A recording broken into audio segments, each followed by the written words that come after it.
Look, before we get to all of the obvious, right, I want to ask about a story that, if it continues, it's going to be an amazing story, and that is the beginnings of the economic recovery the United States is having. This story, criminally underreported because, of course, it wasn't, things are getting worse, right? That in May, jobs in the United States went up by 2.5 million. Now, there are still the best part of 30, almost, well, not 40, but 30 million people unemployed, but if it tells the story of a return, that's one hell of a sharp return, and those obviously don't cover June, and maybe things get better from there. What's your sense of those numbers about whether it's a fluke, a miscalculation, as the Washington Post tried to tell people, or when you let people go back to work, guess what? They count as a job. Well, that's right. That's exactly right. When people do go back to work, it counts as a job. And look, the United States is defying the rules that they put down and going back to work, getting on with their lives. The people here, restaurants are opening, particularly in the Midwest, parts of the South, certainly in California and other places. But it was always going to be a pretty sharp recovery from a very low base. The problem will be when the money runs out, which currently will be somewhere in the end of July. And then you'll start to see the real numbers come to the fore. I think it's got a long way to go, Paul. Right, so your sense is that was sort of more of a, for want of a better term, dead cat bounce rather than, you know, the beginning of the great recovery, because that's certainly the message the President was pushing on Friday. Yeah.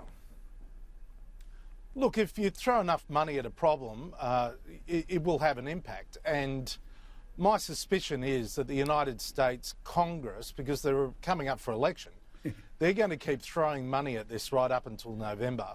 And the US Federal Reserve is going to keep spending as much money as they can to keep the economy going. But the sugar hit will not last. And there is structural change happening in the US economy. When a company like Hertz, which is the second biggest rental car company in the world, goes bankrupt, it then ends up selling a large part of its 660,000 motor vehicles. That's going to have an impact on the second-hand car market. Of course it is.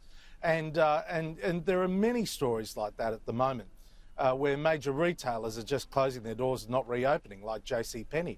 So there is structural reform happening in the United States. It is a clean-out that is going to have a profound impact on employment. But I don't think we'll be able to sift through it all until early next year to know what it really means for the global economy. So it's this thing where, of course, there is this presidential election playing out in amongst all of it. And again, I'm not putting off the conversation about the riots. It's just there are other things that are worth talking about the political play out here, right?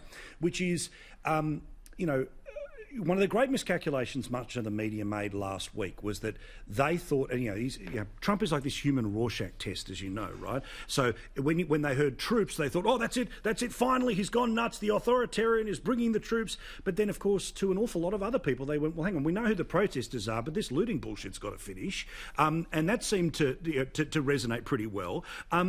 Have you seen any polling or any information about how the right people in the right states have viewed President Trump's handling of the past couple of weeks, about whether that has finished off his presidency or started to find the case for 4 more years?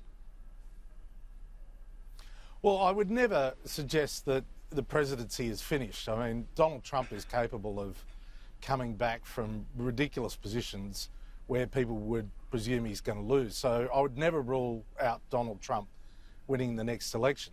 But in areas where there wasn't any looting, people are a bit indifferent, and he isn't getting the support you would think.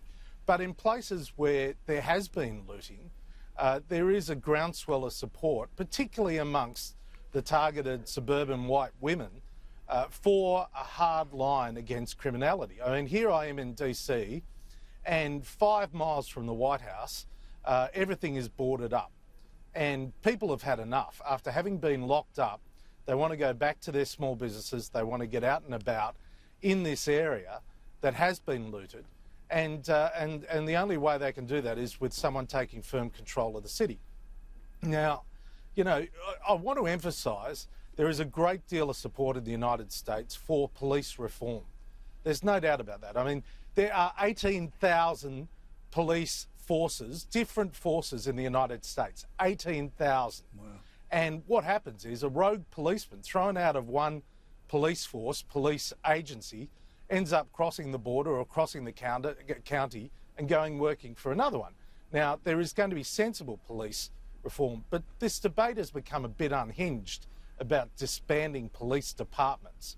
And, of course, it's been captured by some of the people that have other motives, including total anarchy in the community.